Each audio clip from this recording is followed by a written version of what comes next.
बिस्मिल्लाहिर्रहमानिर्रहीम। अस्सलामु अलैकुम वरहमतुल्लाहि वबरकातुहू।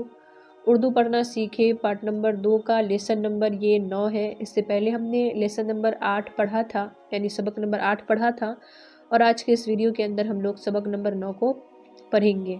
ये हमारा उर्दू पढ़ना सीखे की जो मैंने वीडियो शुरू की थी बेसिक से पढ़ाना, उसी को मैं लेकर चल रही हूँ। और उर्दू लिखना सीखे की वीडियोस मैं नहीं डाल रही हूँ, क्योंकि मैंने कहा था कि उर्दू पढ़ना जो है पहले अगर आपको आ जाएगा, उसके बाद इंशाल्लाह उर्दू लिखने की जो वीडियोस मैंने पहले बनाई थी उसी तरतीब पर मैं आगे भी वीडियोस बनाऊंगी। लेकिन अभी जब तक मेरी ये बुक ख़त्म नहीं हो जाती, हमारी किताब पार्ट 2, तब तक उर्दू लिखना सीखे की वीडियोस नहीं आएगी। बल्कि मैं इस किताब के अंदर आप लोगों को बता देती हूँ कि किस तरीके से उर्दू को लिखा भी जाता है, क्योंकि इसके अंदर सवालात जो दिए हुए हैं मश्क, उसके अंदर बताया हुआ है कि मश्क को किस तरीके से हल करना है, अल्फाज को जोड़कर कैसे लिखना है, वो तमाम चीज़ें इसके अंदर आई हैं। और इसके अंदर भी आई है, और मैंने उर्दू लिखना सीखे की जो वीडियोस 2-3 बनाई थी उसके अंदर भी मैंने आपको बताया था कि अल्फाज को जोड़कर कैसे जुमला बनाया जाता है।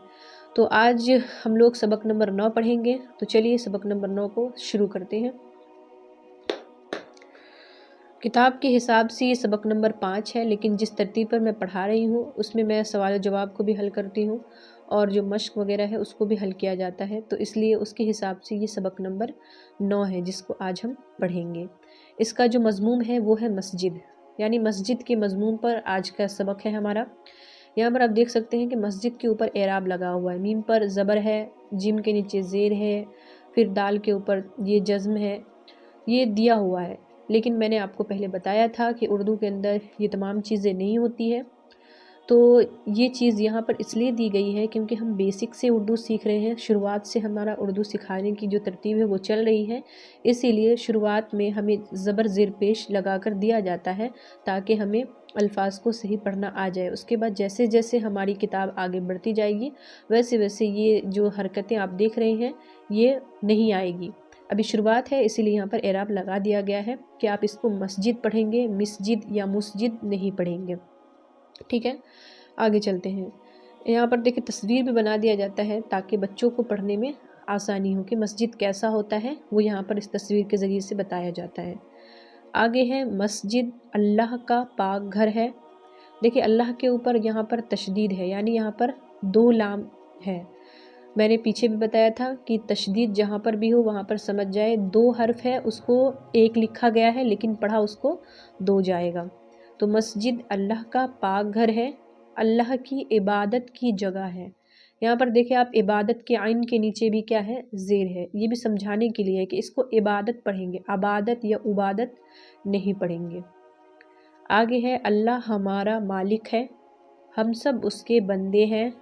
यहाँ पर देखिए यहाँ पर है आया था, लेकिन यहाँ पर क्या है क्यों इस्तेमाल किया गया, क्योंकि यहाँ पर जमा का सीगा लाया गया है, यानी हम सब उसके बंदे हैं, इसीलिए यहाँ पर है आया। इससे पहले भी मैंने आपको बताया था है का इस्तेमाल वाहिद के लिए होता है और है का इस्तेमाल जमा के लिए होता है जिसमें नून गुन्ना का इस्तेमाल हो। हम अल्लाह ही की इबादत करते हैं, यहाँ पर भी है क्योंकि यहाँ पर हम का इस्तेमाल हुआ है और हम जमा के लिए आता है।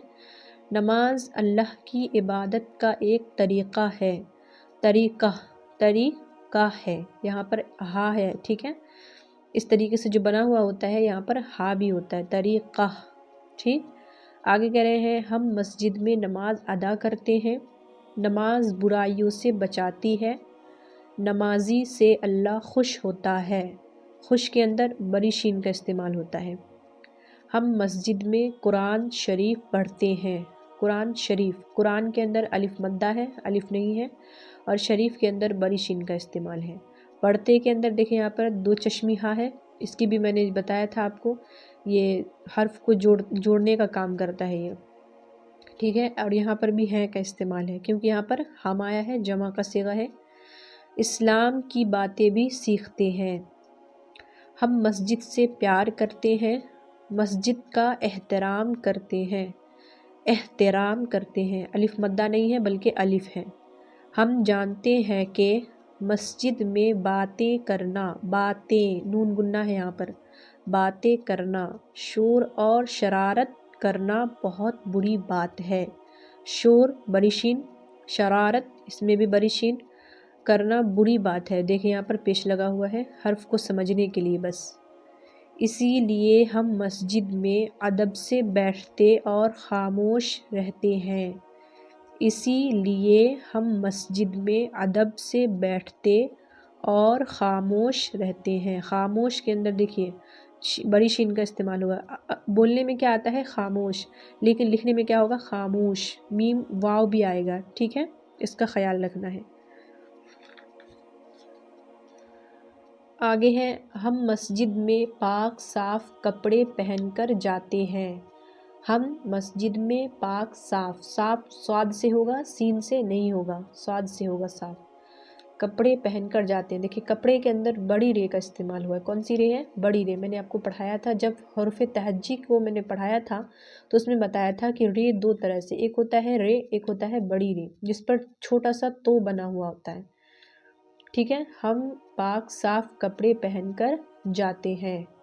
ہمارا بدن بھی پاک صاف رہتا ہے۔ ہمارا بدن بھی پاک صاف رہتا ہے۔ گندا نہیں ہوتا۔ گندا دیکھیں یہاں پر ہا ہے، ٹھیک ہے، گندا نہیں ہوتا۔ نماز پڑھنے سے پہلے ہم وضو کرتے ہیں۔ نماز پڑھنے سے پہلے ہم وضو کرتے ہیں۔ اے اللہ ہمیں پاک صاف رہنے کی توفیق دے۔ اے اللہ ہمیں کے اندر نون گنہ ہے، پاک صاف رہنے کی توفیق دے۔ اے اللہ ہمیں مسجد میں جماعت سے نماز ادا کرنے کی توفیق دے، آمین۔ جماعت، جماعت عین کا استعمال ہے، ٹھیک ہے، الف کا نہیں لکھیں گے ہم، جماعت، جماعت سے نماز ادا کرنے کی توفیق دے، آمین۔ یہاں پر یہ سبق ہوا مکمل۔ آگے ہے معنی اشارات۔ معنی اشارات میں سب سے پہلے ہے عبادت۔ عبادت کے معنی آتے ہیں بندگی، پوجا۔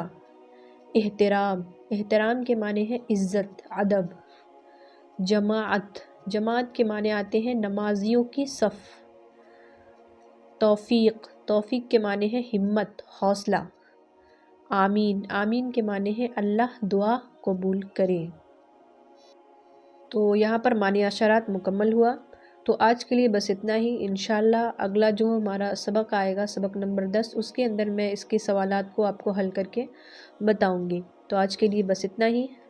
امید کرتی ہوں کہ آپ کو ویڈیو پسند آئے۔ ویڈیو پسند آئے تو لائک شیئر ضرور کیجیے گا۔